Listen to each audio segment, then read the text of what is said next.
Greetings, fellow strategists and history enthusiasts. Today is video 3 of 4 in which we plunge headfirst into the 20 most thrilling and recognized military tactics ever deployed. Join us as we explore some of the groundbreaking strategies that have invariably shaped the course of warfare. We're prepared to delve into the minds of legendary generals and tacticians, and shed light on the secrets behind their celebrated victories. We'll be revealing tactics that not only turned the tides of battles but also significantly altered the path of world history. So, brace yourselves as we embark on an intriguing journey through strategies ranging from the strategic genius behind the blitzkrieg to the cunning guile and deception of the scorched earth theory. Each, undoubtedly, a testament to the resilience, agility, and audacity of the human spirit in the face of conflict. Get ready to redefine your understanding of conflict and strategizing as we venture further into the realm of historical military tactics. Our first stop today takes us back to ancient China with Sun Tzu's Art of War.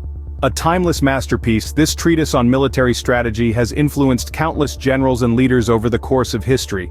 It's not just a book about warfare, it's a guide to navigating the complex landscapes of conflict, competition, and leadership. Sun Tzu's Art of War lays out a comprehensive approach to warfare. At its core, it emphasizes outsmarting the enemy and achieving victory with minimal bloodshed, a stark contrast to the brute force approach often associated with warfare. Intelligence is a key theme in Sun Tzu's work. He believed that understanding the enemy, as well as oneself, is crucial in warfare. If you know the enemy and know yourself, you need not fear the result of 100 battles, he wrote. This principle underscores the importance of gathering and interpreting information, anticipating the enemy's moves, and making informed decisions. Deception also plays a pivotal role in Sun Tzu's Art of War. The cunning strategist knew the power of illusion and surprise.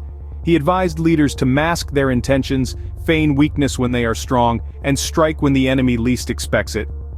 Deception, he believed, can destabilize the enemy and create opportunities for victory. Adaptability is another cornerstone of Sun Tzu's warfare strategy. He recognized that no battle plan survives contact with the enemy. Therefore, he urged leaders to be flexible and adapt their strategies according to the changing circumstances on the battlefield. Adaptability, he argued, is a key to overcoming adversity and achieving victory. Sun Tzu also delved into the realm of psychological warfare. He understood that battles are won and lost not only on the physical battlefield, but also in the minds of soldiers. He advocated for strategies that demoralize the enemy, undermine their will to fight, and sow discord among their ranks. Sun Tzu's principles of warfare have stood the test of time. They continue to influence modern military tactics as well as strategies in business, politics, and other areas of human endeavor. His teachings on intelligence, deception, adaptability, and psychological warfare remain as relevant today as they were in ancient China. In an age of advanced technology and sophisticated weaponry, it's fascinating to realize that the principles laid down by a Chinese general over 2,000 years ago still hold sway. The art of war is not just a historical artifact, it's a living testament to the enduring power of strategic thinking. To sum it up, Sun Tzu's Art of War has significantly shaped the course of military strategy. Its comprehensive approach to warfare, focusing on outsmarting the enemy and achieving victory with minimal bloodshed, has earned it a top spot among the greatest military tactics ever used. Sun Tzu's Art of War, a testament to the power of strategic thinking, truly deserves its place among the best. Next, we journey to ancient Greece, where Alexander the Great implemented the hammer and anvil. Picture this: the battlefield roars with the clash of steel and the cries of men. At the heart of the maelstrom, a force holds firm, refusing to yield to the enemy's relentless onslaught. This is the anvil. Meanwhile, a separate force, the hammer, circles around, ready to strike a decisive blow. This is the hammer and anvil, a military tactic that has echoed through the ages, and one that was used masterfully by Alexander the Great, the young king of Macedonia. His understanding of the battlefield and his innovative use of this strategy have secured his place in the annals of history. So, what is the hammer and anvil? At its core, it involves the use of a stationary force, the anvil, to pin the enemy in place, while a mobile force, the hammer, maneuvers to strike from another direction. The anvil absorbs the brunt of the enemy's attack, holding them in place while the hammer delivers the killing blow. It's a strategy that requires precise timing, disciplined troops, and a keen understanding of the battlefield. Alexander the Great, a student of Aristotle and a military prodigy, demonstrated these qualities in spades. His use of the hammer and anvil was instrumental in his military campaigns, most notably in the battles of Gaugamela and Issus. Let's take a closer look at the Battle of Gaugamela, fought in 331 BC. Here, Alexander faced the Persian king Darius III, who commanded a force vastly outnumbering Alexander's. Yet it was Alexander's strategic brilliance that won the day. He used his phalanx as the anvil, engaging and holding Darius's forces. Meanwhile, he personally led the companion cavalry, acting as the hammer, to deliver a devastating flank attack. The result? A crushing defeat for the Persians, and a decisive victory for Alexander. Similarly, in the Battle of Issus, fought 2 years earlier, Alexander again demonstrated his tactical genius. Despite being heavily outnumbered, he used his phalanx to pin the Persian forces while his cavalry struck from the side. The Persian lines crumbled, and Alexander emerged victorious. These victories were not just due to superior numbers or brute force. They were the result of Alexander's understanding of the battlefield, his ability to adapt, and his effective use of the hammer and anvil. His successes proved that with the right strategy, a smaller force could overcome a larger one, a lesson that has resonated throughout history. Alexander the Great's tactical genius with the hammer and anvil has earned it a high ranking among the best military tactics. His innovative use of this strategy changed the face of warfare, demonstrating the power of a well-executed plan and a disciplined army, and it's a testament to his legacy that thousands of years later we're still talking about it. We now gallop into the 13th century, where the Mongols revolutionized warfare with their horse archery tactics.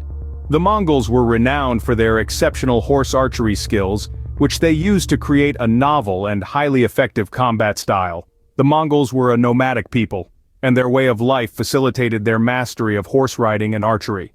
The Mongols' horse archery tactics were characterized by hit-and-run maneuvers and ranged attacks, two elements that played a significant role in their conquests across vast territories. Imagine a battlefield where a horde of horsemen appears out of nowhere, launches a volley of arrows, and then disappears before the enemy can react. That's a glimpse of the Mongols' hit-and-run tactics in action. This approach was based on speed and mobility, two factors that were inherent in the Mongols' nomadic lifestyle. The Mongols' horses were small but sturdy, capable of traversing vast distances at a swift pace. This allowed the Mongols to quickly approach an enemy, launch their attack, and retreat before the enemy had time to respond. The speed and mobility of the Mongols were unparalleled, giving them a significant advantage on the battlefield. The Mongols' use of ranged attacks was equally impressive. They were masters of the composite bow, a weapon that was compact yet powerful.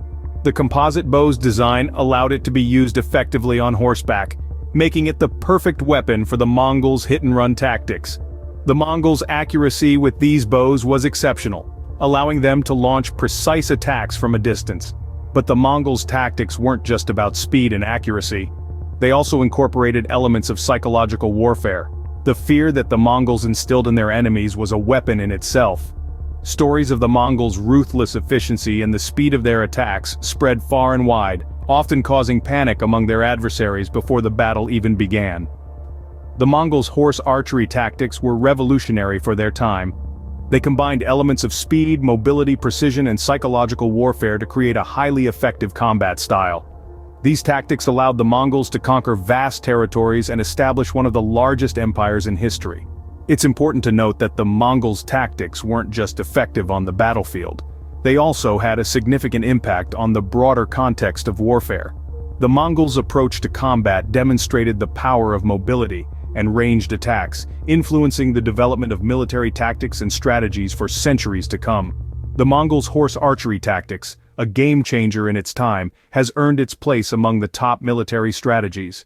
We return to ancient Greece to explore the formidable phalanx formation.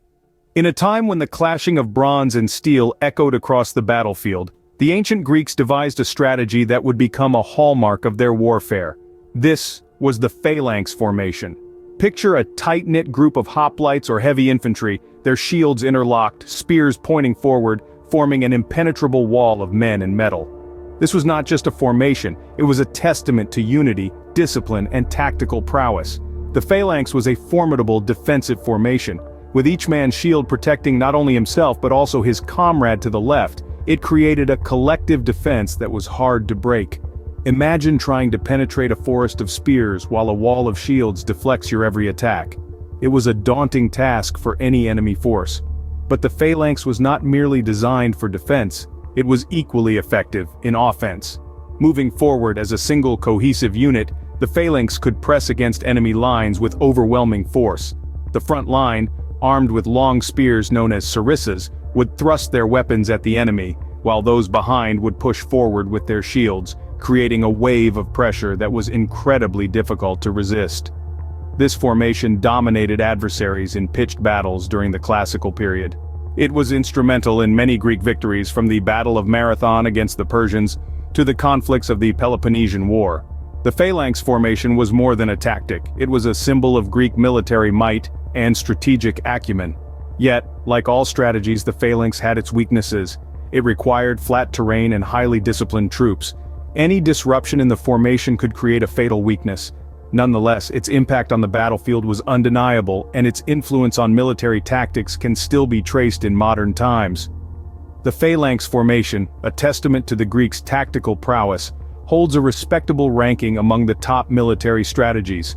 Our final tactic today takes us to the bloody fields of Stalingrad, where defensive depth played a crucial role. Defensive depth, as the name suggests, is a strategy of defense that relies on the depth of the battlefield. It's an age-old military strategy, designed to absorb and exhaust an enemy's offensive strength. The essence of this strategy is not about winning a quick victory, but about prolonging the battle, wearing down the adversary, and ultimately breaking their will to fight. Now let's turn our focus to the Battle of Stalingrad, one of the most significant examples of defensive depth in action.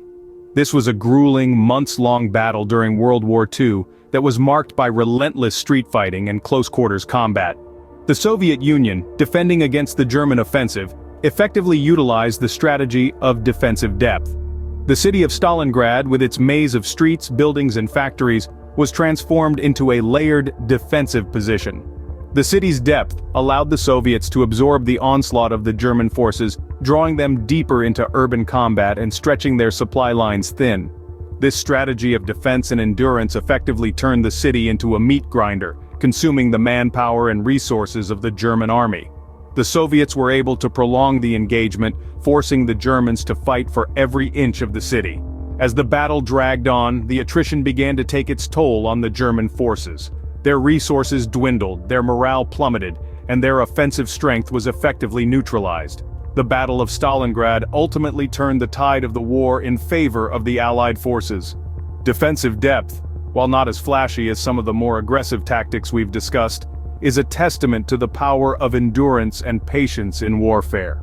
It's about understanding the landscape, using it to your advantage, and wearing down the enemy until they've exhausted their ability to fight. Defensive depth, while inherently a defensive strategy, has proven its worth on the battlefield, and earns a notable mention among the top military tactics. Today, we've journeyed through time, exploring the tactics that have shaped the course of warfare. We've delved into Sun Tzu's Art of War, a masterstroke of strategy that values intelligence, deception, and psychological warfare above brute force. We've examined Alexander the Great's Hammer and Anvil, a maneuver that brilliantly pins the enemy while delivering a decisive blow from another direction. We've witnessed the Mongols' revolutionary use of horse archery tactics, demonstrating superior mobility, speed, and accuracy. We've also studied the ancient Greek phalanx formation, a highly cohesive and defensive strategy that dominated adversaries on the battlefield. Lastly, we've looked at the defensive depth strategy, a method that prolongs engagements and exhausts the enemy's resources.